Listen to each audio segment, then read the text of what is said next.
Nəsimi rayon polis idarəsinin əməkdaşları tərəfindən narkotik vasitələrin qanunsuz dövriyyəsi və satışına qarşı mübarizə tədbirləri davam etdirilir.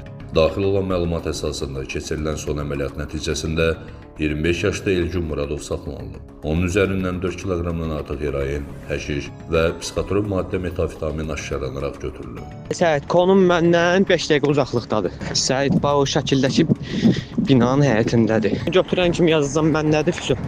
Səhid, məndədir, götürmüşəm. O malın içində 3 kilo həşiş var, kilo yarım da şişə ilə kakosdur. Onları çatı və yer verilə mənə xəbər verəcək. Muradov ifadəsində şəxsiyyəti istintaqla araşdırılan İran vətəndaşı tərəfindən narkokurelliyə cəlb olunduğunu və narkotiklərin maddi gəlir qarşılığında gizlin yerdən götürərək ayrı-ayrı ünvanlara çatdırmağı planlaşdırdığını bildirib.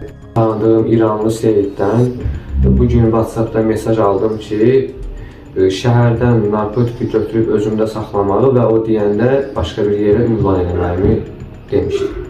Faktla bağlı araşdırmalar aparılır. Ümumilikdə isə Nəsimi rayonunda cari ilin əvvəlindən polisin keçirdiyi tədbirlər zamanı narkotiklərlə əlaqəli 110 fakt aşkarlanıb və nəticədə 24 kiloqram narkotik vasitə qanunsuz dövriyyədən çıxarılıb.